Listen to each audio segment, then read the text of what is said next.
তুমি যদি মনে করো তুমি ঠিক, তা সত্ত্বেও মানুষ তোমার সমালোচনা করছে, কটু কথা শোনাচ্ছে, তাহলে তাতে কান দিও না। শুধু মনে রেখো, যে কোনো খেলায় শুধু দর্শকরাই চেঁচামেচি করে, খেলোয়াড়রা নয়। তাই খেলোয়াড় হয়ে ওঠো। আসসালামু আলাইকুম। লাইভ ক্যাপচার আপনাদের সবাইকে স্বাগতম। আমি তাহমিনা বলছি, ঢাকা থেকে। কেমন আছেন আপনারা সবাই? আমরা সবাই আলহামদুলিল্লাহ ভালো আছি। চলে এলাম বরাবরের মতো নতুন আরও একটি ব্লগ নিয়ে। আশা করছি শেষ পর্যন্ত সবাই সাথেই থাকবেন। আর আজকের ব্লগের শুরুতেই সুন্দর একটা আকাশ শেয়ার করছি আপনাদের সাথে। বিকেলবেলা মানে সন্ধ্যার আগে আগে বের হয়েছিলাম মা আর মেয়ে মিলে বাইতুল মোকাররমে যাওয়ার জন্য। তো জান্নাতের বাবার দোকানেই ছিল, তো উনি ওখান থেকে আমাদের সাথে যুক্ত হয়েছেন। তো এখন চলে এসেছি বাইতুল ভিউতে। এটা বাইতুল মোকাররমের অপোজিটে, অনেকেই চিনেন হয়তো। এখানে সব ধরনের ব্র্যান্ডের মোবাইল পাওয়া যায়, আর মোবাইল সার্ভিসিংয়ের সব কাজও এখানে করা হয়।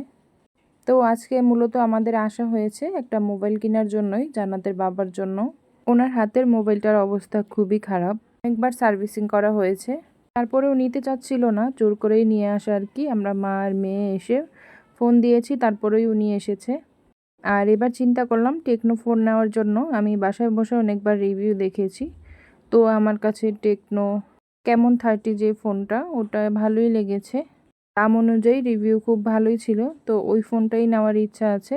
এর জন্য অন্য কোনো শোরুম আর ঘুরিনি, ডাইরেক্ট টেকনো শোরুমেই চলে এসেছি। আর এই তো আমার মেয়ে, সে তো ক্লে নিয়ে ব্যস্ত আছে। সে বাসার থেকে বের হয়ে নিচে দোকান থেকে একটা ক্লে নিবে, আবার বাসায় ঢোকার সময় একটা ক্লে নিবে। এখন আর বাইরে আসলে খাওয়ার কোনো মর্জি নেই, শুধু ক্লে কিনবে, এটারই হচ্ছে মর্জি। তো ফোনটা নেওয়া হয়ে গেছে, তো দোকান থেকে ওকে বেলুন দিয়েছিল, সে বেলুনটা নিয়ে তো খুবই খুশি। আর আমাদের ফোন কিনতে কিনতে 8টার বেশি বেজে গেছে, প্রায় 8:30 বেজে গেছে। তো লিফটগুলো সব বন্ধ হয়ে গেছে, আর দোকানও সব বন্ধ হয়ে যাচ্ছিল, তাই সিঁড়ি দিয়ে নামতে হয়েছে। আর ভিডিওর এই পর্যায়ে এসে সেই পুরনো কথাটি আবারও বলে নিচ্ছি, যারা এতক্ষণ যাবত ধৈর্য ধরে আমার ভিডিওটি দেখছেন কিন্তু একটি লাইক দেননি, প্লিজ একটি লাইক দিয়ে আমার ভিডিওটি দেখা কন্টিনিউ করুন। আর আপনারা যারা নতুন, আজকে প্রথম আমার ভিডিওটি দেখছেন, আমার ভিডিওর কোনো অংশ যদি আপনাদের কাছে ভালো লাগে বা এই রিলেটেড ভিডিও যদি আপনারা দেখতে চান, তাহলে আমার চ্যানেলটি সাবস্ক্রাইব করে রাখতে পারেন এবং আমার আজকের ভিডিওর ভালো এবং মন্দ দিকগুলো আমাকে কমেন্টস করে জানাতে পারেন। আরেকটি কথা না বললেই নয়, যতই বলি তারপরও এই সমস্যাটা হচ্ছেই প্রতিদিনই, যে ভিডিওতে এসে কেউ স্প্যাম কমেন্ট করবেন না। যারা নতুন সাবস্ক্রাইব করবেন বা বন্ধু হবেন, তারা প্লিজ দয়া করে কমিউনিটিতে একটি মেসেজ দিয়ে যাবেন। আমি ঠিক সময় মতো 24 ঘন্টা পর আপনাদের পরিবারে চলে যাব।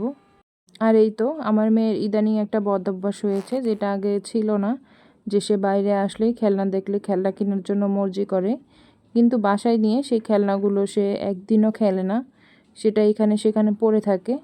তো আজও তার ব্যতিক্রম নয়, তাকে খেলনা কিনে দিতে হয়েছে।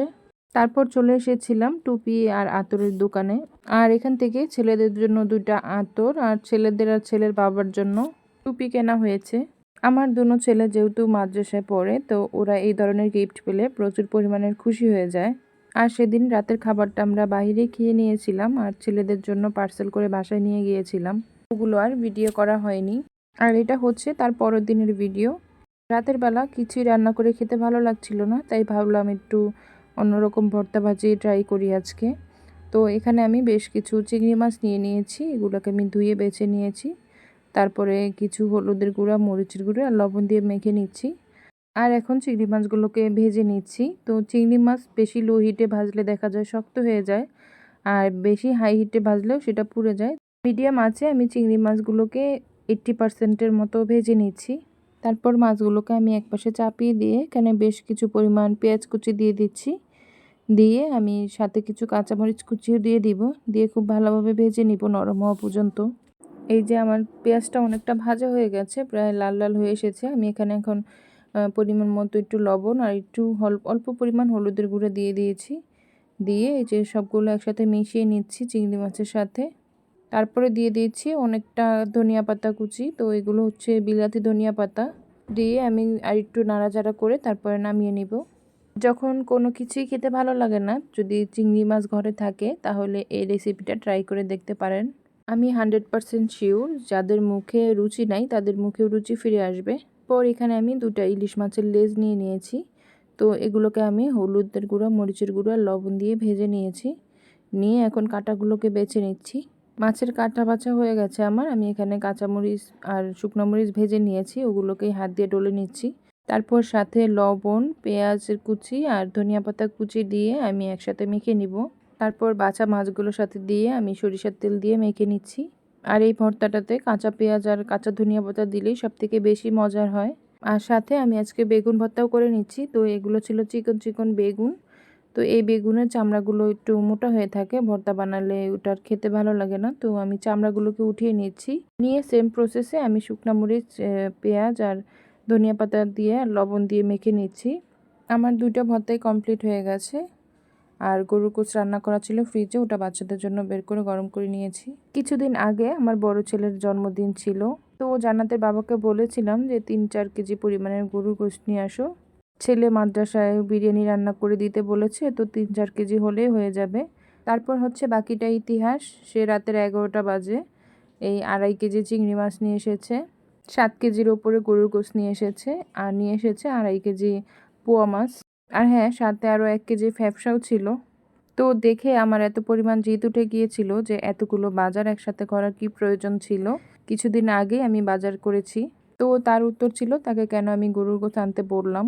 বাজারে তার পরিচিত লোক আছে, গেলেই নাকি তাকে এটা সেটা ধরিয়ে দেয়, তাই সে না করতে পারে না। আসলে এসব হচ্ছে অজুহাত, কখনোই অল্প জিনিস কিনতে পারে না, তাই তাকে আমি বাজার করতেও বলি না। আজকের জন্য এটুকুই। সবাইকে ধন্যবাদ জানিয়ে বিদায় নিচ্ছি। আসসালামু আলাইকুম।